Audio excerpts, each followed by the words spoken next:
Les conditions de travail des salariés en Côte d'Ivoire au centre de cette visioconférence entre les délégués de la Fédération nationale des syndicats de Chine et la centrale syndicale Dignité. Au cours des échanges, les syndicalistes chinois ont fait montre de leur réussite en matière de mobilisation et de relations avec le patronat, résultat de 3 décennies de lutte ouvrière.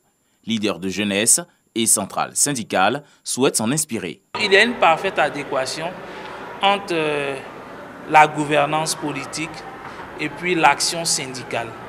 L'action syndicale, de sorte à ce que, au lieu d'assister à des rapports de confrontation, il y a plutôt des rapports de collaboration.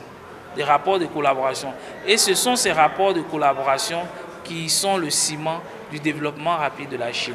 L'ambassadeur de Chine en Côte d'Ivoire, Wang Li, a soutenu cette initiative, preuve de la consolidation des relations entre la Côte d'Ivoire et l'Empire du Milieu. La coopération avec les syndicalistes chinois est une opportunité de développement selon la classe ouvrière ivoirienne.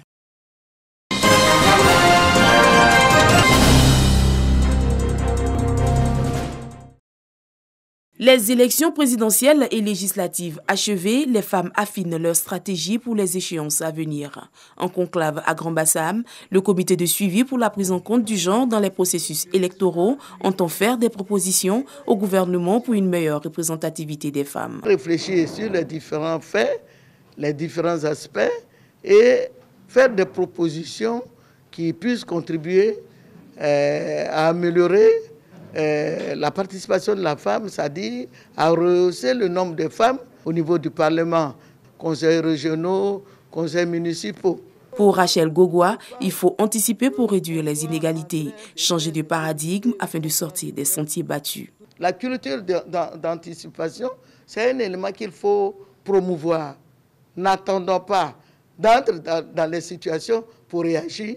Avant que les situations arrivent, dévançons-les et prenons les dispositions. La représentante résidente d'ONU Femmes en Côte d'Ivoire a encouragé le comité tout en leur assurant de son engagement à lutter pour une amélioration des indicateurs. Le travail commence à présent au sortir des élections et au vu des chiffres obtenus en termes de représentation des femmes dans les assemblées élues. Bon, le chiffre était très bas et loin des 30%. L'atelier du comité de suivi pour la prise en compte du genre dans les processus électoraux durera 3 jours.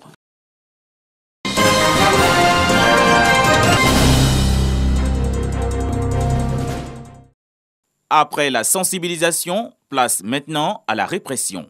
C'est tôt le matin que les éléments de l'escadron de la gendarmerie et de la police de Soubré ont investi les différentes artères de ladite ville.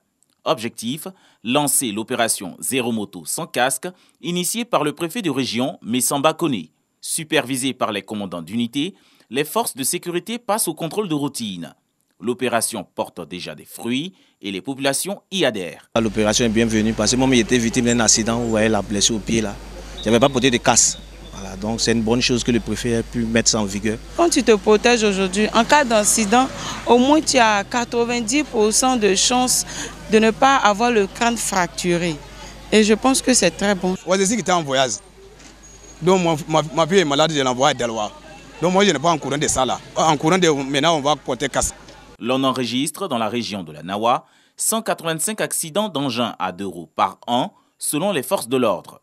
Après 2 années de fonction dans la localité, le préfet se dit prêt à lutter contre ces accidents de la circulation. Après 2 ans donc à Soubré, je constate que nous sommes nargués, les forces de sécurité sont narguées, les gens continuent de rouler n'importe comment et il y a des morts. J'ai donc donné l'ordre aux forces de sécurité de procéder ainsi jusqu'à ce que les uns les autres arrêtent donc de rouler de cette manière dans la ville et de porter leurs casques. 250 motocyclistes ont déjà été interpellés pour défaut de casque dans la ville de Soubré. L'opération Zéro moto sans casque s'étendra dans les autres villes de la région de la Nawa.